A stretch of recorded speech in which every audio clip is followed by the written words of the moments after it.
our guest speaker. So Rose Wong is the founder and CEO of Kolohe, a jewelry business that specializes in custom jewelry.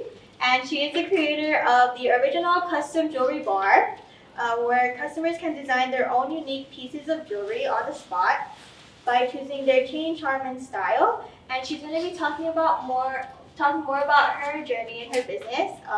That she started when she was 16 and opening her first store when she was 21. And now she currently sells sells jewelry to over 50,000 customers worldwide. And she is a graduate of Manoa, and she earned her bachelor's degree in 2020 for marketing and received many awards during her collegiate career, such as second place for the Business Plan Competition, Student Entrepreneur of the Year by PACE, and she was a 2019 Hawai'i Venture Capitalist Association Student Entrepreneur of the Year. But that did not stop after graduating. She was also featured as PBN's 5 Under 25 and the TV segment Modern Wahine, and is currently one of the youngest to be inducted into the Marscape Who's Who recognition. And recently, she was also crowned Miss Hawaii or Miss Waikiki 2023, and will be going on to compete as Miss Hawaii in June. So, if you guys would help me welcoming Rose Wong.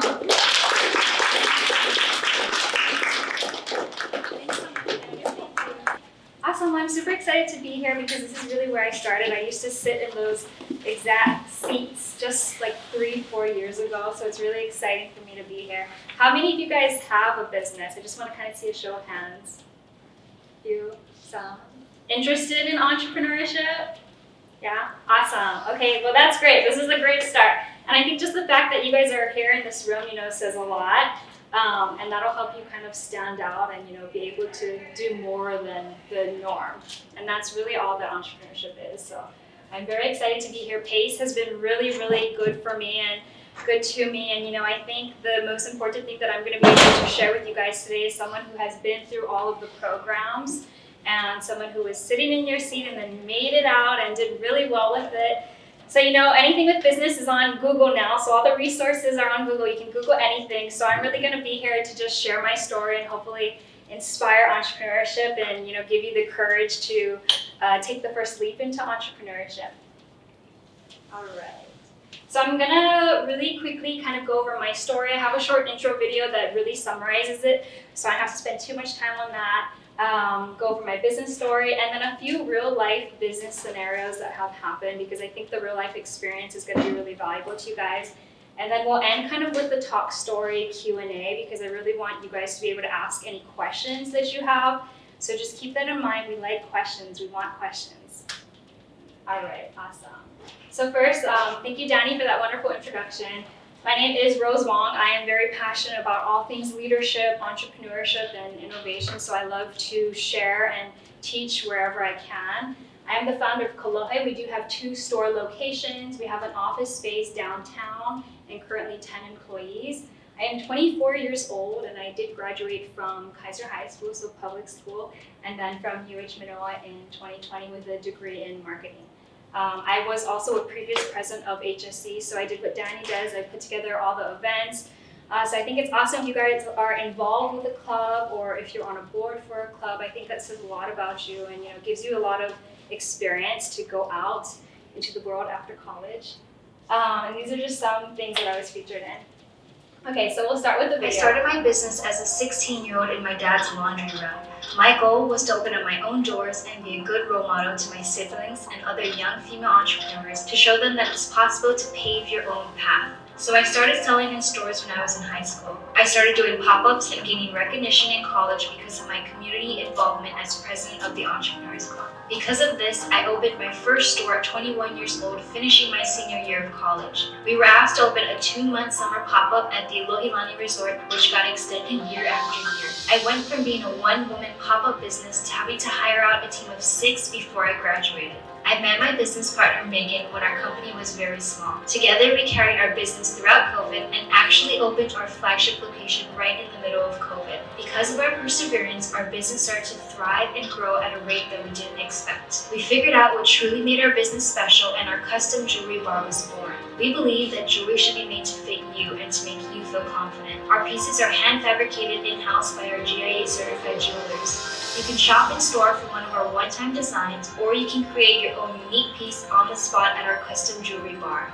Customers have described it as worth coming to just for the experience, tastemakers of beauty and quality, a personal experience, beautiful and lasting jewelry, excellent customer service, a must-stop in Waikiki. I started this business when I was younger to feel independent, confident, passionate, and empowered. That's what we hope to showcase to our customers, our community, and to young entrepreneurs. Kolohe means rascal in Hawaiian. To us, it means to be unique and different, to challenge norms, to be unconventional, and to think outside of the box. So that's just a little story more about the business, and then I'll kind of go in and talk a little bit more about why I started the business, the first few years, my collegiate career through UH Manoa, and then afterwards. So we'll go into the story. I first really started the business, it was driven by purpose. So I started it when I was 16 years old. And these are some personal family pictures. So people always ask me, like, how did you start a business at such a young age? Why did you do it? And it all started with family. I saw a lot of my family members homeless out on the streets. My older brothers, they got kicked out of the house even earlier than I did. A lot of them, had to go into military or drop out of high school and didn't get the chance to go to college. And so one day I said, there's got to be something different for me and my younger siblings. And so I made it a point to kind of really wanted to show my younger siblings that we can pave our own path, despite adversity and hardships growing up. And so these are my 7 siblings. And I always show these pictures of my sisters because, I'm so proud of them and so excited. My sister Rayma is over here today, and her twin sister have a business called Our Planet. It's a sustainable lifestyle alternative business. And I think it's just so amazing that the younger generation is passionate about things like that. And a very mindful practice. And so, that was one of my goals, to show my younger siblings that we can do these things and, we can jump into entrepreneurship. And so very excited to see what they've done with it. So really the story was started out of purpose, out of having to survive. And I first got my first job when I was 15 years old because I just wanted to make money for myself. My dad had 8 kids and he could never give us an allowance. So I got my first job at Koza Sushi between the ages of 15 and 16. I had about 8 different jobs because I was trying to figure out what I liked to do. And what I found was it didn't make sense to me to work for someone else. Working minimum wage didn't make sense to me. Going home smelling like food didn't make sense to me. So I remember taking $50 to Ben Franklin, and I got some really rinky-dink tools and made some really ugly first jewelry pieces. And I would try to sell them at my high school. And that's really where it all started. Everyone always asked me, is it a family business? Was it handed down to you? Did you have investors? Did you get a bank loan? It all started very organically with $50. And then these are kind of the beginning years when I talked about my first job at Koza Sushi. And then this was my first pop-up I ever did. It was really ugly setup, really ugly displays, but we made it work. And those are the first few jewelry pieces that we ever made and sold. And then kind of going into my first year of college, I became president of the Entrepreneurs Club. First, I was the director of marketing, and originally I just really didn't want to pay the fee. So I thought that if I became one of the directors, I wouldn't have to pay the fee. Still ended up having to pay the fee. But anyway, I'm so glad that I did. Because that really opened up a whole new world of opportunities for me. And I think what I really enjoy about business and PACE and HSE is that it really gives equal opportunity. Everyone has equal opportunity. It didn't matter what high school I went to. It didn't matter if my family had money. It didn't matter what major I was in. It literally just mattered how much I was willing to work and put myself out there to do these programs. So these are some of the things that I did during my first year of college. I was as president, I put together programs that sent 10 UH Manoa students to San Francisco to visit the big Silicon Valley businesses. So we went to Tesla. And the middle photo was Hawaii's first student-run boutique. So we had a retail store at Ohana Hale Marketplace where we got together all the entrepreneurs in HSC and UH Manoa to actually sell our products. And I didn't know it at the time, but this was preparing me for my first retail store. And then, I would really advocate for showcasing the student products at UH Manoa and in HSC. So I would go on different news channels for them and do a lot of different networking events. So those were my first few years of college. And I think, what I really learned by putting myself out there was how to speak, how to network, how to present myself really well. And what that did was it built my name in the community at a really young age. And that's why we've been able to get so many opportunities still to this day. So this is my first business pitch competition. I think I went through it through PACE. It was the Women's Business Enterprise National Council. They selected only 20 students, 20 females from around the world to go, and I got selected. I was actually working on another business idea at the time. I was working on something tech because I thought that, my jewelry business at the time was just a little side hobby. It couldn't get into anything serious. And so I remember this day very vividly when I first went on stage to pitch. It was to a stage of about 100 huge corporate companies, Fortune 500 businesses. So executives from places, executives from really big companies like Walmart, Disney. And I remember I broke up on stage and I couldn't remember what I was going to say because I was talking about this new business idea instead of the business that I was running because I wasn't confident in it. And so I remember going on that stage and choking up and then telling myself, okay, you're never going to do that again, Rose. You're going to come back, practice. And that's why I became president of the Entrepreneurs Club so that I could practice in front of audiences of 300 kids in the lecture classes when you're talking about your club and presenting. And then so this was really where I recognized the worth of my business, of my jewelry business, as an actual viable product and business that people wanted. So I always took jewelry with me everywhere whenever I traveled. And one of my mentors had an extra table. It was the Dell computer company. They had an extra table and they said, hey Rose, why don't you just set up your pieces and see if it'll sell? And so I didn't bring any display. So I literally had to go to we were in Vegas, so the only gift stores were things like shot glasses and cigarette cup holder things and poker chips. And so those are my display pieces for the business conference event. And we ended up selling out in 4 hours. So this is when I was like, okay, maybe I should go the route of this jewelry business and scratch that other new idea that I was thinking about because this is what I've been doing, people want it. And then from there, I came back, I said, okay, I wasn't ever gonna do that again. I practiced my public speaking and then I won pretty much every business competition that I entered after that. And so the first one was the Global Student Entrepreneur Awards. And so I got first place in that, and then I went through all the PACE pitch competitions. And I think what it was for my business was, validation. And I always call it was like my playground in college because while you guys are in college, this is your time to test different things and see what works and kind of get out of your comfort zone. And so really just think of it as your guys' playground and, really put yourselves out there to see what you could do.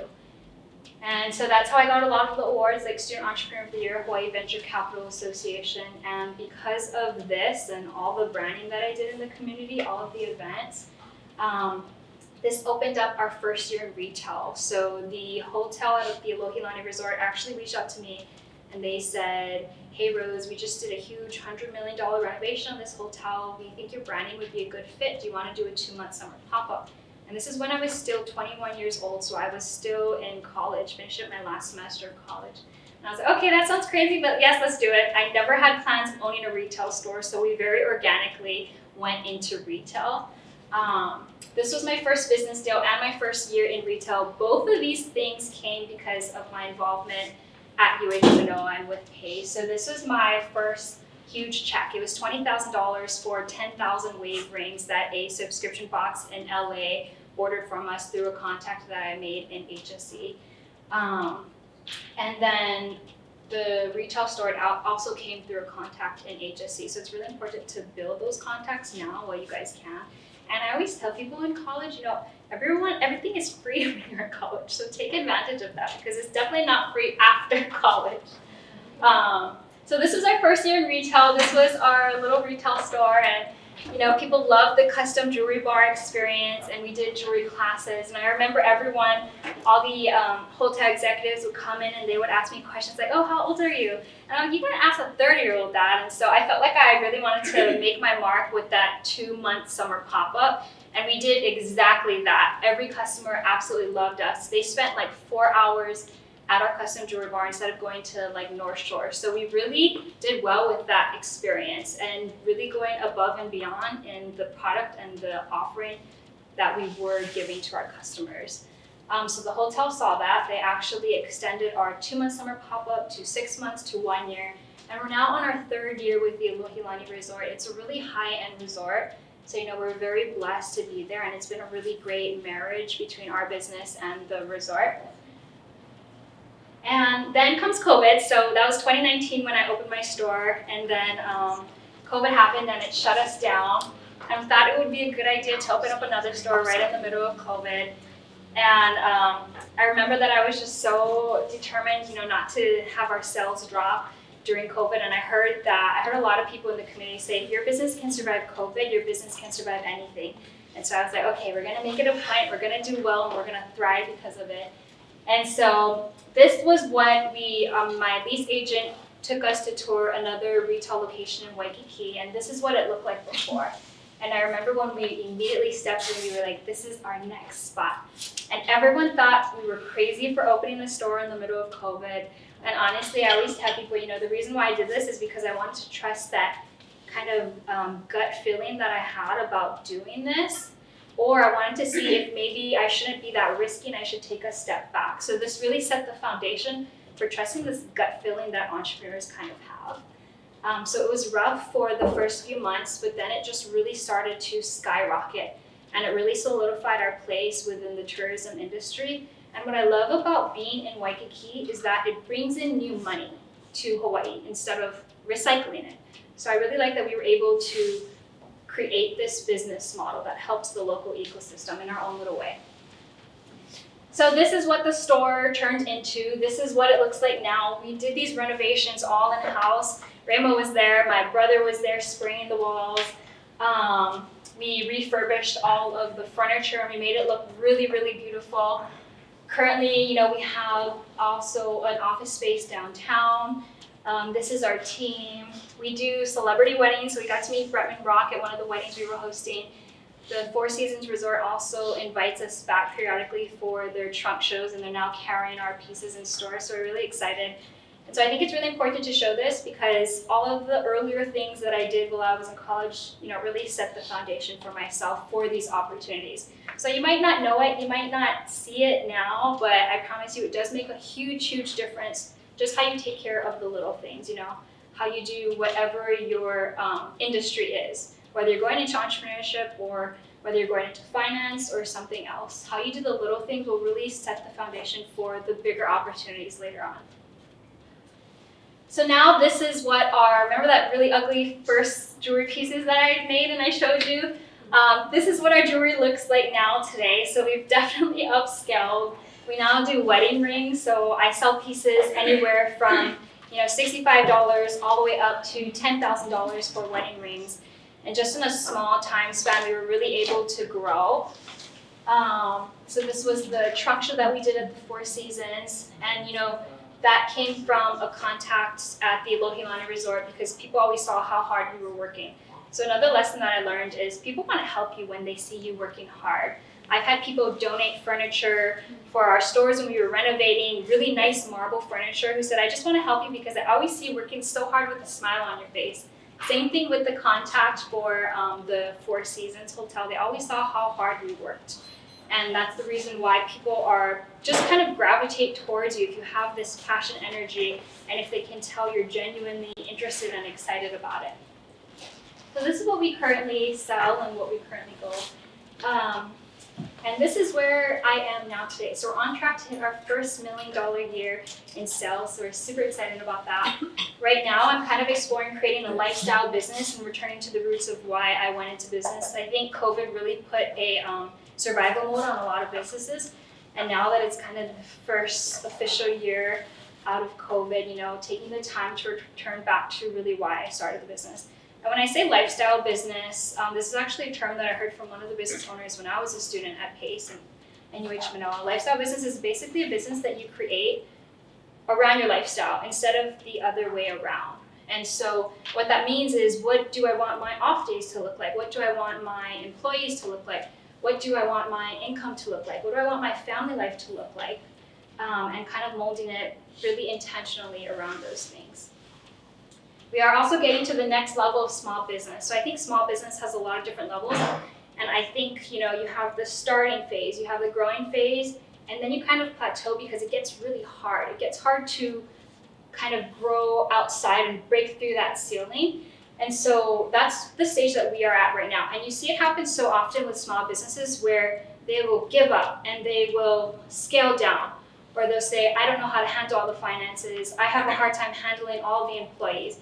And I was almost to that stage too. I almost closed one of my stores. I was almost like, you know what, fire all the employees, just keep me and like one other person. But I told myself, I was like, no, you're not gonna do that, Rose. You're gonna get through this ceiling and you're gonna figure it out, because all the small businesses, if the big businesses can do it, why can't the small businesses do it? And so that's where we are now, kind of innovating Kolohe, innovating our retail operations after learning so much after 3 years of being in retail, product launches, our marketing, and really working on our internal business operations. So what that means is working on our employee management, our finance health, and creating sustainability and health for the business. And I think this is really important for small businesses, because a lot of small businesses, they do struggle because they don't have the right knowledge or resources to break through that ceiling. It's completely possible. You just have to know where to look and make the right strategic decisions. These are some real life business scenarios I wanted to share with you guys. We opened our stores in literally 1 week because I wanted to be open for the 4th of July rush. So my family helped me put together all of the fixtures. We brought in everything, and everything was done in 1 week. So a lot of people, they wait for perfection, but I always say, just getting started, getting your version 1 out there is also just as important as getting something perfect. So sometimes you don't need perfect, you just need it done. Things on fire, quite literally, on Black Friday at the Alokalani Resort. Black Friday at our Alokalani Resort, our first year in business, we had candles, and there was a woman who was trying on earrings, and she had a blouse, and it caught on fire. And I was about to tell her, go run to the ocean or something, but luckily my employee there, she was like, no, you just take it off and pat it down. And so when things are on fire, it's okay, and you experience a lot of things on fire when you are an entrepreneur. I'll talk a little bit more about that. COVID was something that was on fire for a lot of businesses, and I think that really taught me a lot about how to do business and how to stay resilient and how to stay positive. So another reason why I opened the store during COVID was because there was so much negative news at that time. And so I wanted to do something positive for the community, positive for my team, something fun for me. And that's why we opened the flagship store.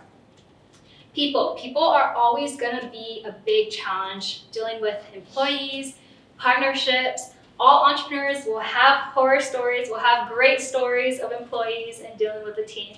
And these are just some real life things that you're gonna have to experience if you start a business, and really anywhere that you go. So I think entrepreneurship has a lot of really important things that teach you things that can apply to a lot of different industries.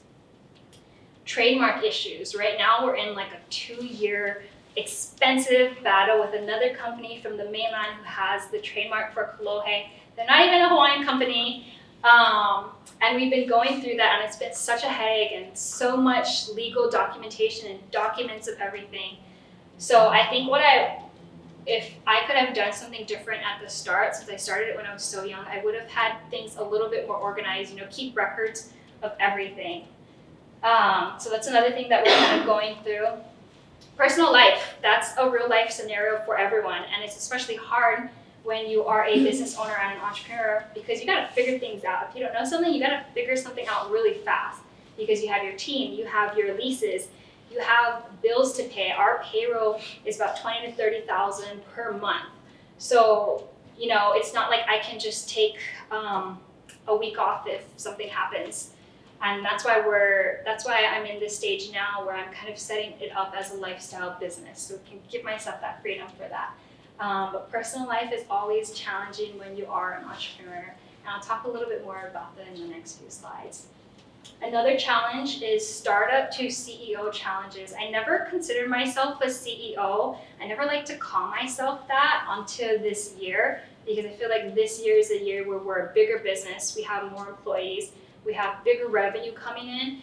And before, my job was to wear all of the hats and do all of the things and be there front of the house doing all of the work.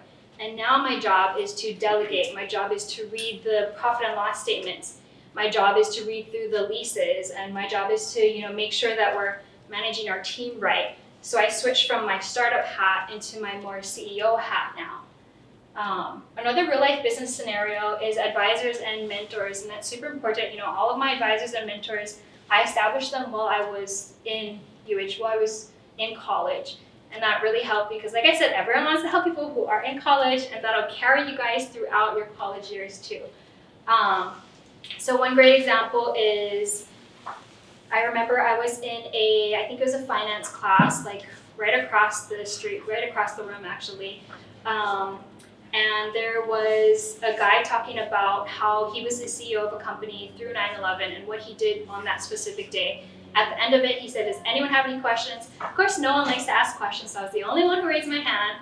And he was like, I would love to talk more with you, Rose, and talk about that question in depth. So I got his business card, and that was probably about almost 5 years ago, and still to this day, we meet up periodically. He helps me with anything employee related. Advisors like that usually cost a lot of money, but because I put myself out there and I simply just asked a question, he wanted to help me. He also went on to help me gather a CFO when my business needed it. So he said, Rose, your business is getting bigger, you need help managing the money, bring in this CFO, he's a trusted friend, he'll do it for a good price. And so that's the importance of advisors and mentors. Another real life business scenario is mindset, and I'll talk a little bit more about this too, but I think mindset in anything, but especially in entrepreneurship, is really important. Because like I said, if you don't know something, you got to learn how to figure it out fast, and you have to be able to think on your feet. You have to be able to adapt to different things, and you have to be able to be okay with putting yourself out there. So these are just some real life business scenarios. And then I always like to try to end with something a little practical. So my advice to college students, things that I wish someone had told me 3, 4, 5, 6 years ago. Opportunity is literally everywhere. It is up to you what to do with it. There is an endless amount of opportunity. It doesn't matter where you come from. It really just matters how hard you're willing to work for it. And I hope that I can be an example of that here today. Learn how to present yourself well. Go against the status quo to do a good job at whatever you are doing. Simply, if you want to win in life, then win. It's all up to you. And when I say learn how to present yourself well, it's because this will really help you stand out in whatever you are going to do. It'll help you have a competitive edge in whatever field you end up going into. The one thing I possibly would have done differently is gotten more corporate experience. So straight out of college, I just went into running my business, and I wish I would have done an internship. I wish I would have worked for another company first with the goal of, okay, I'm just going to see what I can learn about even working with a team, managing people, and learn from this experience. I'm not going to be here forever, but I'm going to learn from this experience and use it later on because I'm interested in entrepreneurship. I wish I had done that. But instead, I was like, I don't want an internship. I have my own business. But I wish that I had been more open to getting an internship. Because now, as I'm running a business and having people under me, I wish that I could have seen how other companies and how other CEOs and leaders ran their company.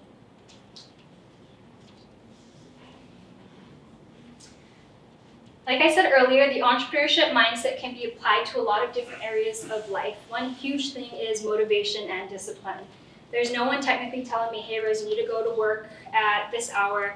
Hey Rose, you need to send this email. Hey Rose, you need to do this, or that. That is only myself. So it requires me to have a lot of motivation and discipline. especially if you want to hit your goals and your dreams and carry your team and be a bigger business. It also contributes to having a problem-solving mindset, because literally, I swear, entrepreneurs, the only thing that they do is just solve problems all day. And this can apply to a lot of different areas of life. So one example is my mom. She was in a group home and it was getting toxic, so I had to get her out of there. And I got a little creative with it. I put out an ad on Craigslist saying, hey, I'm looking for a family to intake my mom. And we found the perfect fit just by thinking a little bit outside of the box. Effective communicating.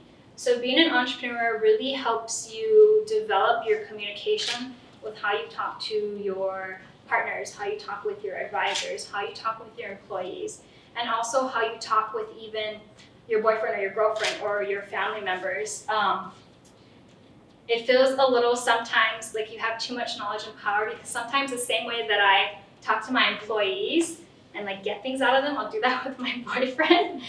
And so it gives you really effective communicating, because you know what cues to look out for, you know how to interview people, you know how to read their minds, and then how to motivate them in certain ways.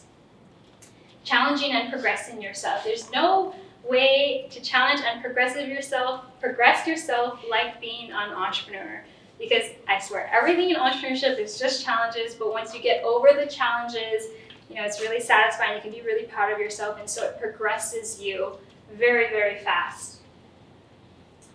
I always like to tell people this: create a strong mental toolbox for the challenges ahead.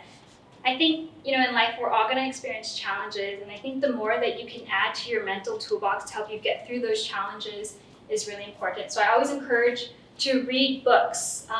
I encourage people to journal so they can self-reflect and learn more about themselves. Learn about how the world works, self-reflect, explore different philosophies so that you can just add more to your mental toolbox. One thing that I wish someone really drilled into my head is early when I was in college is to begin my understanding of financial literacy, how to make money, how to manage money, and then how to invest money into your business. I think that's where a lot of small businesses lack, and why we see a lot of small businesses close during periods like COVID, because they don't know how to manage the money. And that can apply to everything, how you do your savings, how you negotiate pay for high salary. It's really important to be financially literate in whatever you go towards. I always like to point this out because it's something that I wish I had someone tell me. Understand that Instagram culture is literally just that. It's just Instagram culture. And sometimes, it does pay off to go against the grain. You don't have to do what everyone else is doing. You don't have to look like everyone else is doing. So that's just a little tidbit that I like to always tell people. And lastly, optimize your life. This is the greatest thing that I probably ever did for myself. So I listed a few of them down over here. Has anyone heard of monk mode? Yeah, a little bit. Awesome. It's kind of a new thing, and I love that it's coming up, and it's really just an intense period of focus where you cut out certain distractions, you're working on your health, you're working on working out, and you keep yourself to a disciplined schedule. And that's really how I've been able to, in the past few months, create this lifestyle business where now I'm working 3 days a week. I get to work with my boyfriend, I get to go surfing, and I get to spend time with my family, and I get to have the employees run things. And so, because I had that intense period of focus, that helped me be able to have the mental clarity to tackle these challenges in a much, much better way.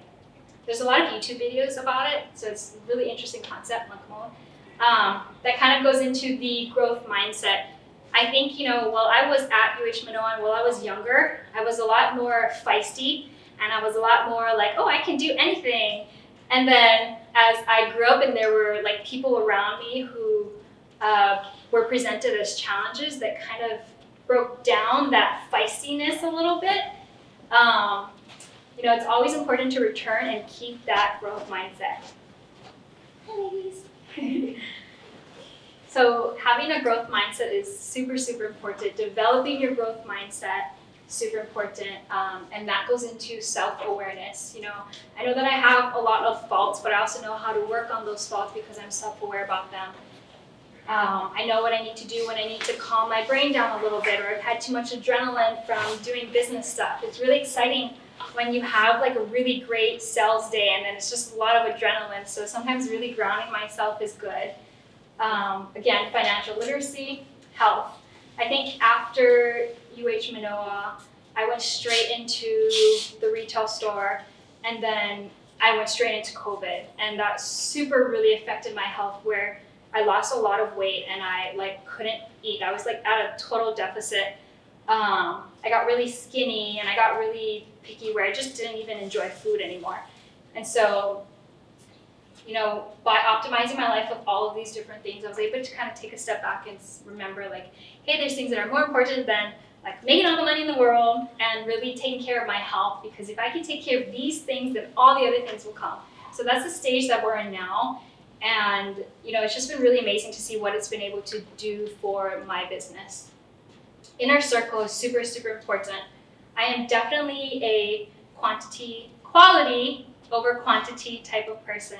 And I think it's really important with who you surround yourself with. You guys hear this all the time. But it's really important about who you surround yourself with, because you need the people who are going to support you. And when I say inner circle, I also refer to who it is you go in business with, who you hire, who your employees are. And I think making sure you have a really good, strong support system, and even people who are in similar fields, that'll help you keep going. Because entrepreneurship is kind of new. There's not too many people who are successful with it. So I think if you can find those people and just hold close to them, that'll help you a lot. Always ask questions, because people want to help you. There's no such thing as a dumb question. So always, always, always ask questions. And I'll end with that. Does anyone have any questions? Yeah. Awesome.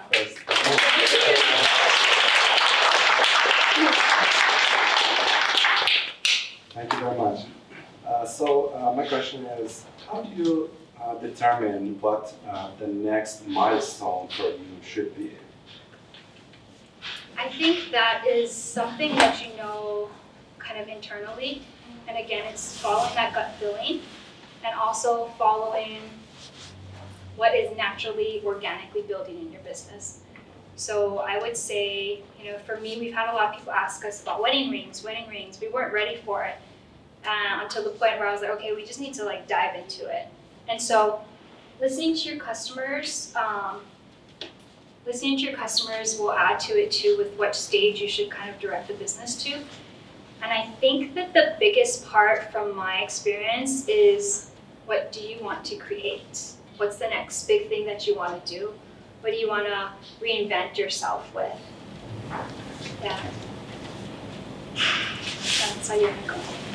I first want to point out just like everything we talked about, the whole mindset and the balance is so intriguing. And you just seem like such a well put together person and just so successful in everything. But as a college student, I feel like personally what I'm struggling with is I like to have plan out my days to try to get the most done. But then it's so easy to burn out. Like you have so much things going on, the school, personal life, and you want to start your own business on the side. It's really hard to keep it all together and then just keep that balance. So I was like wondering, how do you do it? I will say that in college, I did not have balance. I think you have periods, you have to hustle, and then I like to call them sprints.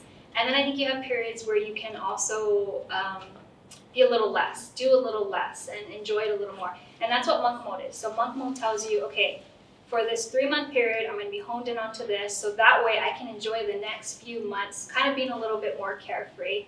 Time management is always super important, and then prioritizing, and making sure that you give yourself grace and understand, I'm not going to get everything done. I might not get everything done, especially if you're a person that likes to add things to your list. But it sounds like you've got a really great start, just how you said, you talk about you plan your days and you try to do all the things. I think prioritizing and making sure if it's your hustle time, it's your hustle time. Cut out what you need to cut out, get focused in. If it's your party time, it's your party time. If it's your hangout beach time, it's your hangout beach time. So just I like to make like time pockets for things. So Monday, Tuesday, Wednesday, those are my hardcore work days. Thursday, Friday, those are my flexible days, and then Sunday, Monday, I'm like strictly off.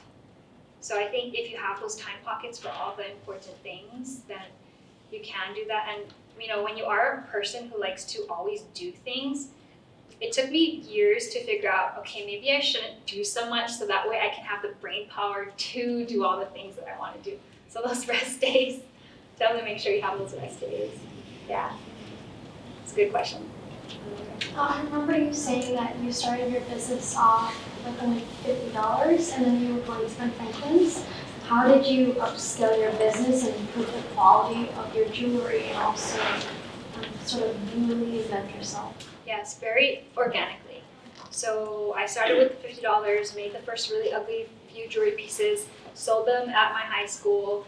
I would always get feedback. I would do pop-ups as well, and then I would always listen to what my customers were saying. So I think because I did the pop-ups, I was able to get a lot of customer feedback about my products, what I should work on. And then I started selling at the retail store that I was working at. So the manager there, she said, hey, Rose, you should use this vendor for this, this, or that.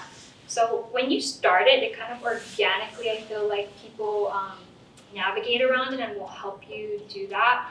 And then, when we upscaled recently, we brought on a GIA certified jeweler, and she just opened the door for us.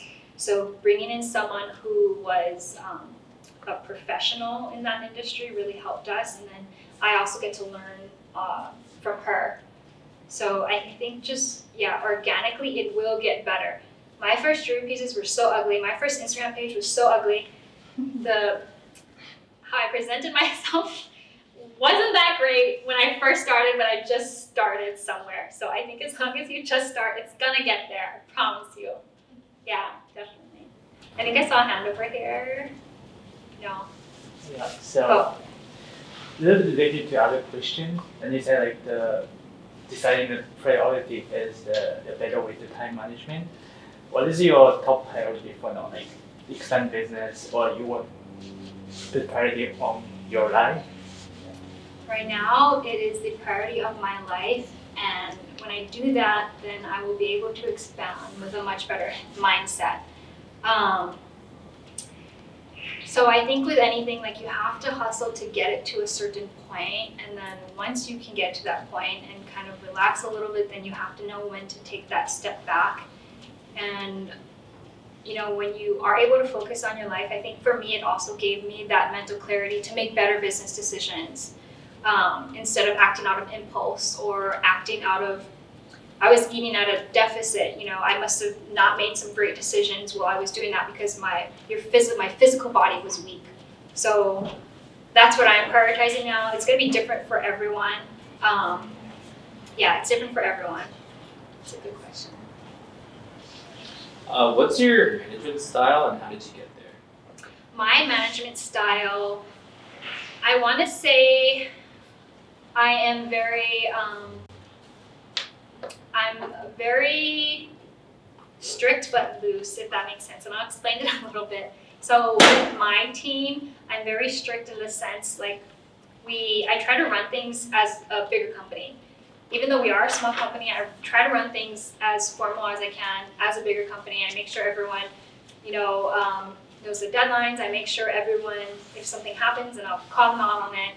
But at the same time, because I am young and most of the people that I'm hiring are older than me, I am a little loose with a lot of things. I want to say though right now, because I am such a young leader, I'm able to, right now it's just learning.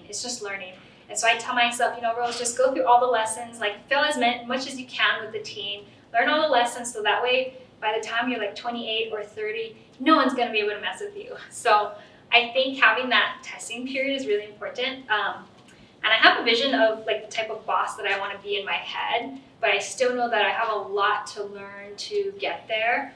So playing with different management styles is really important. And I would say I'm very professional, but also non-corporate. Yes, professional, but non-corporate, if that makes sense. I'm like a Pisces Aries. I wish I was just one or the other because I'm always like right in the middle of things. So I like to do things very, very professionally, but I don't like to do them too corporate. that makes sense. That's kind of our style. Yeah. Can you tell me how different you think you will be if you have more corporate experience? If I had more corporate experience, I think with leadership, like what he asked about my management style, I think I would be better at that, specifically managing a team if I had more corporate experience. So what I wish I would have done was got an internship at a company or with a CEO that I really admired, and I was able to watch how he or she dealt with people, how they dealt with their employees, how they held people to their management, how they had those hard talks with employees, how they rewarded. Because right now I'm just like, okay, you did good here, here's $100 or whatever, you know. So I wish that I had more corporate experience with the management of my employees, especially being a young entrepreneur. Yeah. You mentioned how you really honored your advisors and your mentors. Would you yourself be interested in becoming an advisor and mentor? I always ask people, you know, I put my information on here, and I always say, if you're going to put yourself out there to, you know, ask a question or something, then people are going to invest into you to share, you know, our experience. So I definitely encourage like all people, if I can help with anything, I'm a super open book, I'm super transparent, I'm really great at brainstorming creative solutions for things. And I do have a few companies that I work with, smaller businesses who I do mentor. Yeah. Good question. What dreams and goals inspire you to succeed in them? Honestly, family. So, like my family, I didn't say too much because Remo was in the room. I didn't want to embarrass her. No. Yeah, we grew up very poor. There was 15 of us one time in one 3-bedroom house. I had 8 of my siblings in one room. We had those like trundle bunk beds with 3 beds in one. I saw my mom homeless. I saw my older brother homeless. And so that was why I was like, okay, I want to do something where I can, you know, provide for them and give back to them. And I have my mom in a really good home now. And so my sister is set and my mom is set. And now it's kind of like, okay, now I can think about roads. And now it's like, okay, what kind of home do I want to buy? What kind of like lifestyle do I want to have? What kind of travel do I want to do with my boyfriend? What kind of business do I want to create and have? So I think it's things like that. And then it's also, you know, I'm a very spiritual person too. So it's like, what type of environment do I want to create for myself to nurture that side? And yeah, I see things like very unconventionally. And so that's the great thing about entrepreneurship and having your own business. You can kind of do your own thing in your own way and do really well with it. So that's what I love about entrepreneurship. Yeah, those are some of my dreams.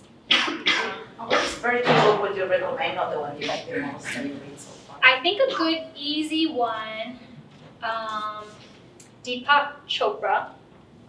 Yeah, he has a lot of books, and he's not one religion or the other, but he's kind of a little more general spirituality, I guess you could say, so that's a good one. Monk and the Merchant is another really good one, because since I got baptized when I was in 2021, something like that, and sometimes we can feel guilty about making money.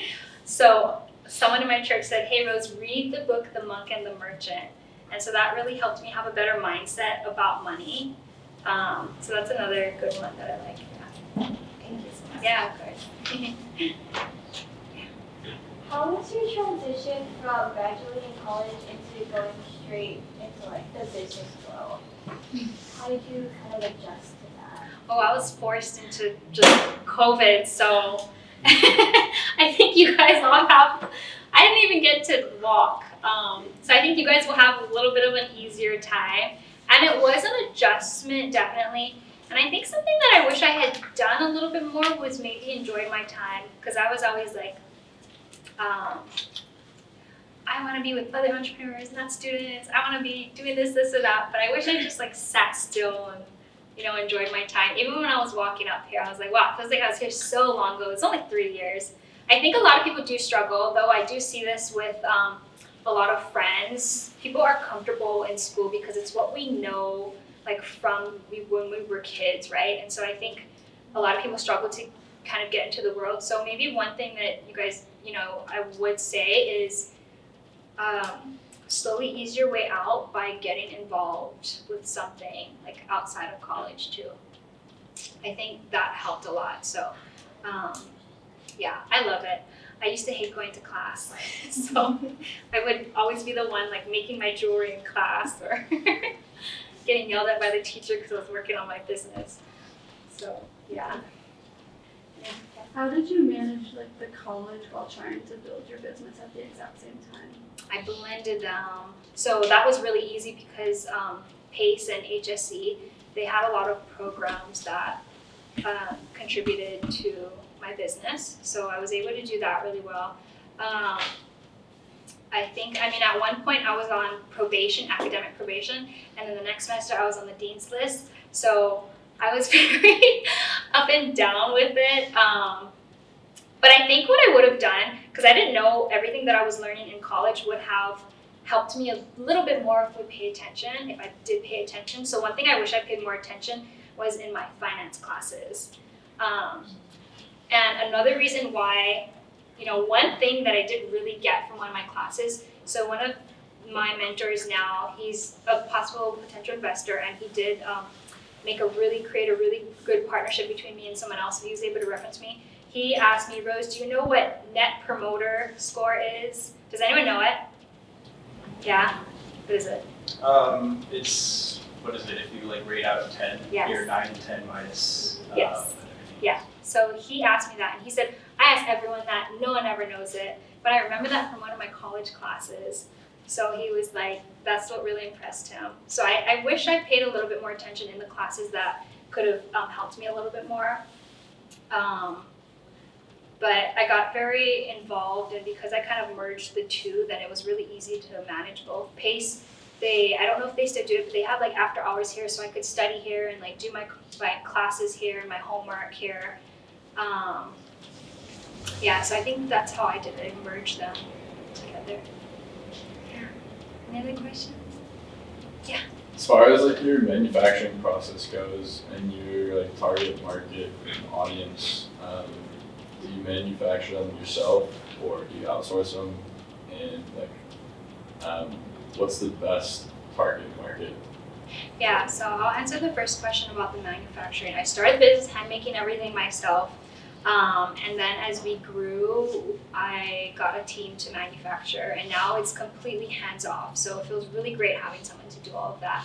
I also did play around with working with manufacturers in Indonesia. So I actually traveled to Indonesia, met some of the manufacturers there, but it just could never get to the exact type that I needed for jewelry specifically. I think it could be a lot easier to manufacture other products, and other products you can't do yourself, so you have to outsource to China or Indonesia or wherever.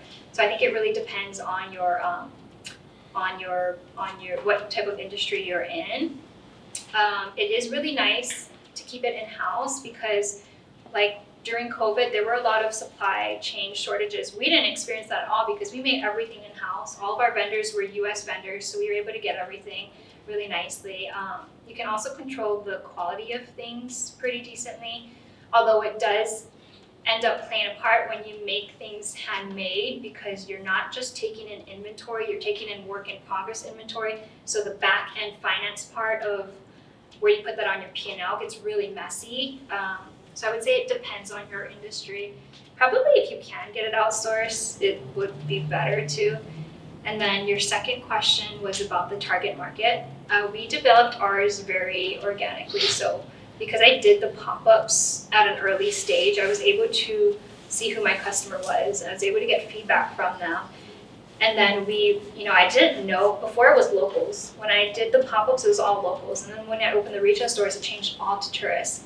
And I think, again, it depends on what industry you're in. And then right now, we're actually in this stage where we're trying to figure out because the business has grown so much, we're not the $65, $100 pieces anymore. We're kind of going a little more tiered up, so our target market is changing. So we're actually in the stage where we're talking to our customers, we're sending out surveys, asking them questions to figure out more about what our specific target audience is. So I think will organically change and grow, and it depends on your industry. What are you doing a business, or what are you thinking? Yeah, Not to jewelry, put you on the actually. spot. Oh, you are? Yeah. Oh, awesome. For a man or a woman? Any of the above. I will say there is no great, like, good jewelry place for guys to go. So that is a total hotspot because there's like Macy's, or there's a few super high-end ones, Chrome Hearts in Waikiki, but there's no cool place for guys to go. So I think that is a really open field. It does also help, you know, because I'm a girl, I can relate to what like other women want in jewelry, so it helps. That definitely helps too. But yeah, I think the men's jewelry market is untapped. I don't have time to do it. You can do it. It's awesome though. So does anybody else have any more questions for Rose? Yeah, we can do one more. Sorry. This one's kind of unrelated-ish, but would you ever consider going on Shark Tank? Yes, I would love to. Absolutely.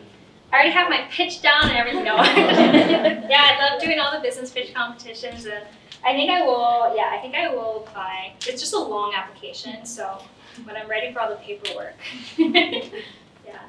So thank you guys so much. That brings us to a close, and then I want to thank First Insurance Company of Hawaiian for making this speaker series possible. And we all look forward to seeing you guys at our next eLive next week on March 1st with Anthony Duong of Ilikoi Goods. So thank you everybody, and thank you Rose Wong for coming.